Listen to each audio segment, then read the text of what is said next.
31 अगस्त इतवार के दिन लोटस हॉल में रात में 8 बजे से 10 बजे तक समाजवादी की एक मीटिंग रहने वाली है।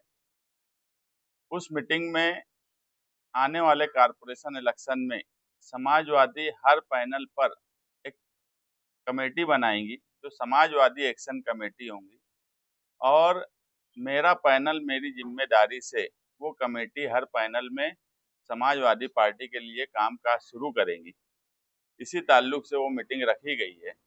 आने वाला कारपोरेशन इलेक्शन समाजवादी पार्टी पूरी ताकत से लड़ने वाली है और इसी के साथ साथ जो शहर में हालात हैं, वो जन्म दाखिले का सवाल हो या शहर के डेवलपमेंट का सवाल हो, हम समाजवादी नजरिया रखने वाले निहाल साहब के वक्त से हम इलेक्शन के वक्त कामकाज करने के लिए कभी नहीं आते, या हम ये नहीं बोलते कि हम आएंगे 1 महीने में और इलेक्शन हो जाएगा।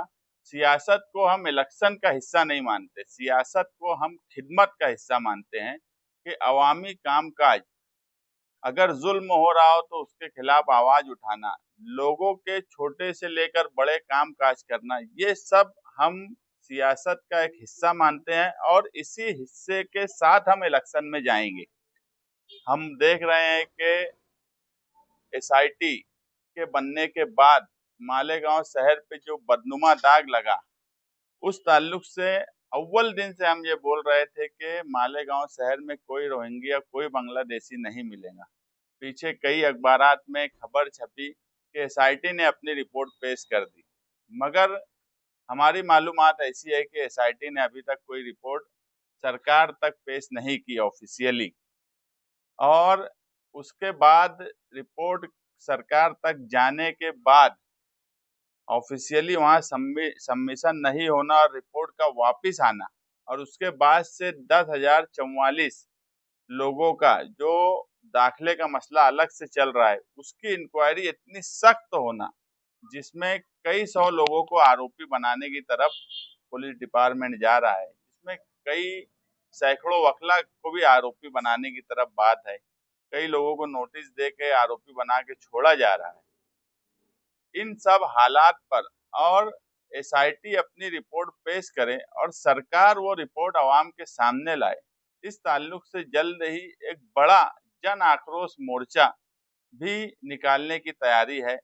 हम पार्टी के झंडे डंडे के साथ रहेंगे, माइनॉरिटी डिफेंस कमेटी के ज़ैर एहतमाम रहेंगे, मगर हम हमारे शहर पे लगे हुए बदनुमा दाग को जल्द से जल्द धोने की तरफ जाना चाहते हैं, ताकि जो जिस तरीके से किरीट सोमैया और सरकार ने मालेगांव पे इल्जाम लगा वो साफ हो जाए। और अगर सरकार की सोच साफ है तो 6 महीने के बजाय आज 8 महीने के ऊपर का वक्फा हो गया, सरकार रिपोर्ट आवाम के सामने पेश करे या असेंबली में पेश करे, क्योंकि जिस वक्त मुद्दत पूरी हुई थी एसआईटी की, उस वक्त सेशन चल रहा था, मगर ये हमारे शहर के साथ एक बदनसीबी है कि यहाँ के मौजूदा एमएलए जिन्होंने कोई नुमाइंदगी कभी नहीं की, उस वक्त भी जिस वक्त 6 महीना हुआ था, उन्होंने सरकार तक बात नहीं रखी कि रिपोर्ट पेश किया जाए। जब सेशन में बात नहीं होती तो दिखती बात है कि रोड पर आने की जरूरत है। हम रोड पर आएंगे और सरकार को बोलेंगे कि वो रिपोर्ट पेश करे।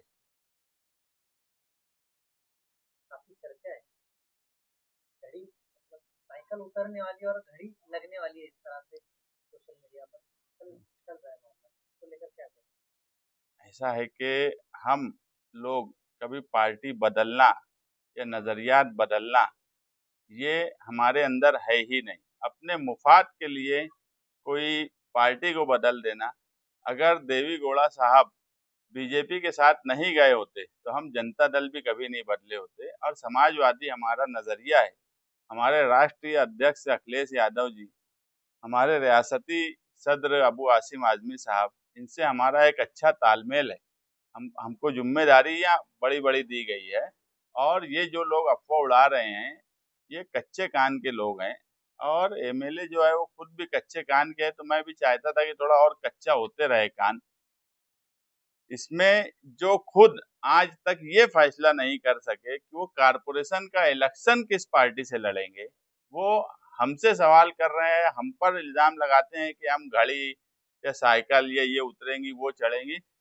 जो पार्टी से एमएलए बने, वो पार्टी का सिंबल जो आदमी अपने ऑफिस पे नहीं लगा सकता, अपने नेशनल लीडर का फोटो जो आदमी ऑफिस पे नहीं लगा सकता, वो दूसरों से सवाल करता है, ये मुनासिब बात नहीं है। तकरीर में इस तरह की बात बोलते हैं। एमआईएम के जुम्मेदार वहां बैठे रहते हैं। एमआईएम के जो जुम्मेदार मालेगांव के हैं, उनको खुद एतमाद नहीं है कि मौजूदा एमएलए क्या करने वाले हैं कारपोरेशन के इलेक्शन में। कारपोरेशन इलेक्शन में समाजवादी गठबंधन ने कुछ विचार कर रही है। हमने एक कमेटी बनाई, वो कमेटी जो है इस्लाम पार्टी के जुम्मेदारों से बातचीत कर रही है। इतवार के दिन हम जनरल जो मीटिंग बुला रहे हैं, समाजवादी एक्शन कमेटी डिक्लेयर करेंगे। वहीं पर हम मशवरा भी लेंगे पार्टी के जिम्मेदार और वर्करों से कि आने वाले इलेक्शन में गठबंधन इस्लाम पार्टी और कुछ पार्टियों से बातचीत करने की ज़रूरत है क्या। जो भी मशवरा तय होगा और अभी तक जो कमेटियों ने बातचीत की है, वो जिम्मेदारों के सामने रखेंगे और उसके बाद फैसला करेंगे। एमआईएम जो है मुकामी सतह पे उनका एक एमएलए है के अहदेदार, आप ये कह रहे हैं कि एमएलए जो है वो अलग पार्टी से करेंगे, तो आपका इशारा किस पार्टी की तरफ है? वो अलग पार्टी या उनकी जम नहीं रही, या फिर इलेक्शन के लिए वो अलग हो जाए? देखिए, ना मौजूदा एमएलए को एमआईएम के जिम्मेदारों पे भरोसा है, ना एमआईएम के जिम्मेदारों को मौजूदा एमएलए पे भरोसा है।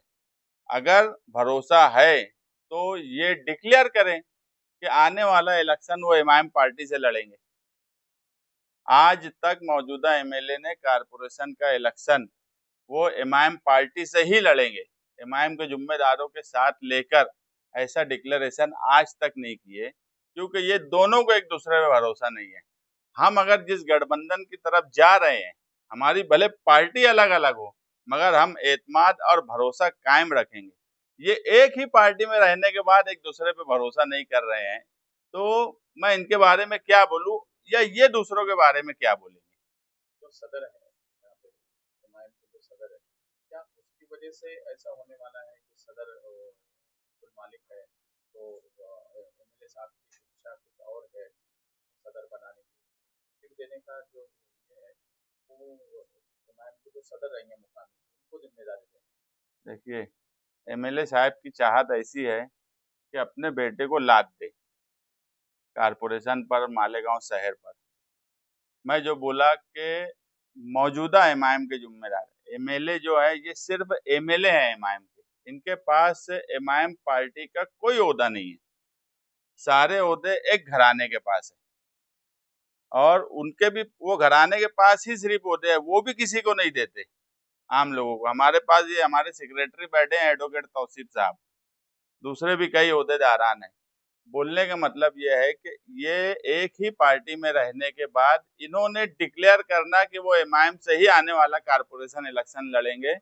दोनों को एक दूसरे पे भरोसा नहीं है, और जब दोनों को एक दूसरे पे भरोसा नहीं है तो आने वाला इलेक्शन किस तरह से उनका होगा ये भी सबको समझ रहा है। कल आसिफ शेख ने मराठा दरबार में एक प्रेस कॉन्फ्रेंस करी, 40,000 की इलेक्शन आ रही है, इसको आप कैसे देखते नहीं, देखो, वोट नेशनल सतह पे बोगस वोट का मामला चल रहा है।